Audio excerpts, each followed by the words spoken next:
VINCENZO'S Gold Crypto Investing bell notification. Subscribe to the channel, like it, and share. Comment down below on this 24th of October, if we can believe this already, on the increasingly less light as we progress and march our way towards the brand new year of 2024 in this mid-fall.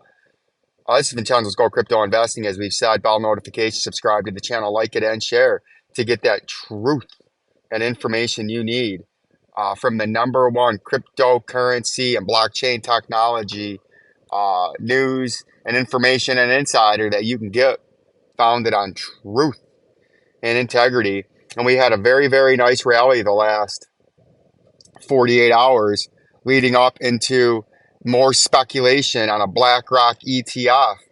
And we got XRP delisting from major crypto exchange following this specific reason we'll get into here in a minute. But if we go into the Bitcoin, the big news that pumped Bitcoin better than 10%, up to 35,000. I think it hit last night. 300 million in crypto shorts liquidated as Bitcoin jumped to 35,000. That, along with the, where was this at? Court ruling with Grayscale and the BlackRock having their ETF call letters listed somewhere. The article was here yesterday. I don't know why it's gone. Every time I go to look at stuff, the article is not there anymore. But it was there. And the speculation and retail trader were trying to front run or jump in based on hearing that progress has been being made trying to get that BlackRock ETF as they reapplied for the ETF, giving the government regulatory control. And then people seen it, the call letters listed somewhere, and that got everyone to in a short time frame again, jump into the coins. And you can see here, by them jumping into the coins, it had 300 million in crypto shorts get liquidated. And what we do know about shorts, when they get liquidated, when they sell or they get liquidated, they turn into a buy because you're shorting it. So you're selling it to somebody at present day to buy it back from them at sometime in the future, whether it's a forced liquidation or whether you're just selling it, buying it back from those people you sold it to for profit. They turn in the buys when you cover your short. So that puts upward pressure and causes what we like to call a short squeeze. And you see 300 million in crypto shorts took place. And as that short squeeze takes place, more buyers in a smaller time frame as they're squeezing them shorts out and the shorts are being covered, pumps the market, which excites the retail trader when they see the price moving up. And when it gets to a big enough point, the retail trader likes to pile on. And again, like I tell you, it's the criminal gangsters that have infiltrated the United States government, the Federal Reserve, and the world banking system in order to knock down and beat down the retail trader by manipulating and fixing the cryptocurrency sphere. Correlate that into the news of the BlackRock ETF reapplying, giving the United States government regulatory control, and then putting their call letters out for people to see, spreading the news on social media. And then the retail traders push it up 12.2% in 24 hours after about a 10% rally in the days leading up. The unexpected upsurge resulted in capitulation for bears who survived one of the most painful sessions in the last year. Bitcoin price ran to 35K plus, erasing 400 million in shorts and long positions in the last 24 hours. And you say, why would the long positions get out? Because they were probably on leverage. The price went up 13%. They did good and they took profit.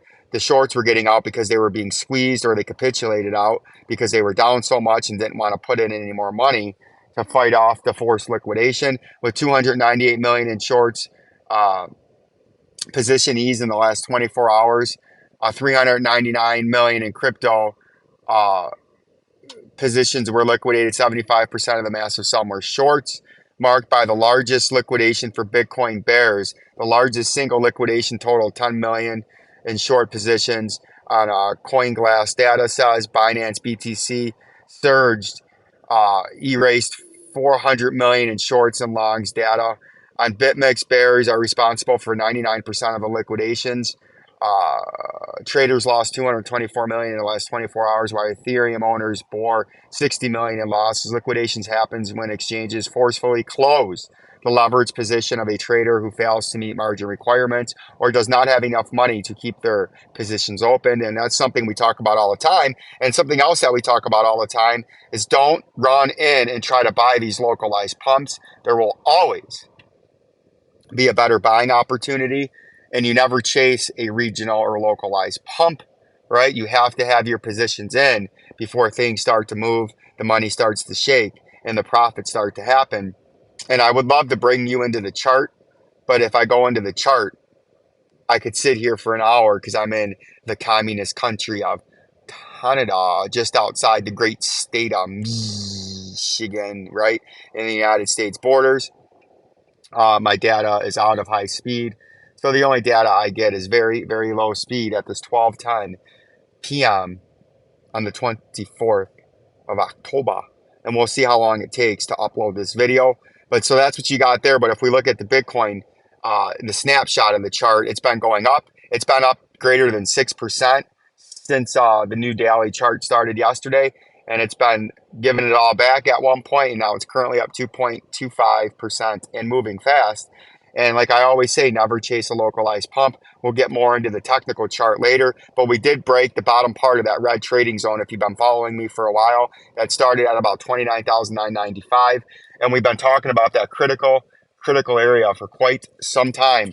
And it did actually get back into the middle part of that red trading area, which we all know is the VP volume indicator that goes all the way up to $30,000, I believe. No, it goes all the way up to, it starts at 29,000 and goes all the way up to, I believe it's like 48,000. We got right in the middle of that, and then we had a little bit of a sell-off. So we'll see what happens with that, with the Bitcoin chart. But it's up greater than 150% since its low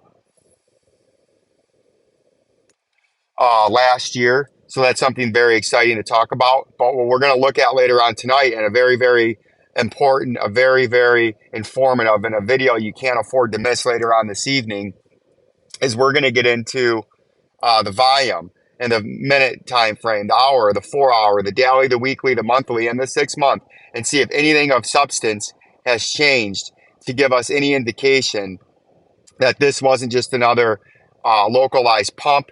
And then as we go through the days in the upcoming weeks, where it gives it all back. But we're going to go into that and look into that closely later. And of course, you're going to get these Ripple triumphs as Judge Torres dismissed this case against Garlinghouse and Larson. That's big. XRP Ledger to host World Expo in 2025 NFT. SEC could file another charge, which is a big deal. Done deal. XRP explosion to $10 in crypto as SEC may completely lose out in Ripple fight. And these are some of the articles that you're going to have to sidestep right now with the hype, the hopium, the pumping, and the marketing. Anytime the price goes up a couple of percent or greater than 10% in a very, very short time, these articles start coming up. $10, XRP price predicted to surpass its all-time high and reach $7. Articles like that. SEC has 3% to 14% chance of success in Ripple's lawsuit, according to Cointelegraph. But these are some of the things that you're going to have articles coming out about outrageous and outlandish predictions. Just like 6 months ago, back in June or July, when the XRP approached 95 cents in that in that 4 hour pump that it had. Articles from Bank of America or Wells Fargo, I believe this lady was from, said within 6 months XRP would be $750 to like $5,000. Well, she was obviously wrong, but those are the same articles you got to manipulate and sidestep, overt and subvert, the subverters and overters that are trying to misrepresent, confuse you, and mislead you to making the wrong decision based on them trying to pump a coin, hype a coin, and just all around keep the retail trader in a manipulated market spinning. XRPI's delisting from major crypto exchange in a significant move. OKX, one of the world's leading cryptocurrency exchanges, has announced the delisting of several spot trading pairs. Among the pair removed the XRP pairing against OKB, the native coin of OKX ecosystem, was notably axed. The decision aimed at enhancing the exchange's spot trading environment and maintaining stringent listing qualifications has raised questions about the future of XRP on the platform, prompting crypto journalist Colin Wu shed light on the decision, suggesting that the delisting were part of strategic efforts to optimize liquidity within OKX. XRP pairing with OKB had a weekly turnover of 46,589 XRP, a small fraction compared to the staggering 1 billion tokens traded in the largest XRP pair across all exchanges involving USDT on Binance.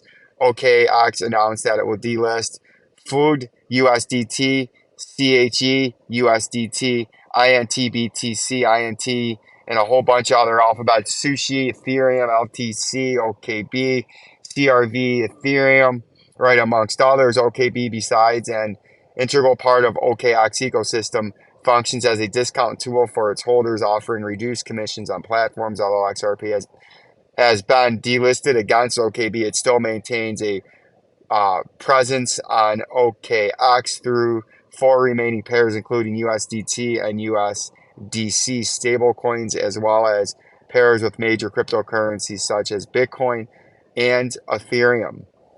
That's very interesting news, and it's very interesting price action that we've had as we're coming up and trying to get back on top of major overhead resistance. Was the blue trading zone. I believe that we were in here, and that's something in the chart. You can see how long it's taking to load this that we're going to get into tonight. But stay patient, stick the course, have your game plan that you've had on all these ups and downs and many pumps and many dumps, and continue buying and hodling at appropriate levels to accumulate more depending on your original cost average of your current price per coin. And don't FOMO and let your emotions get the best of you, where you try to jump on board and load up because you think it's going to the moon based off of a 24-hour pump without doing your proper homework on volume in the longer time frame, the weekly, the monthly, the 6-month, right? And seeing what the state of the cryptocurrency market actually is. Like, subscribe, and share. Peace and love.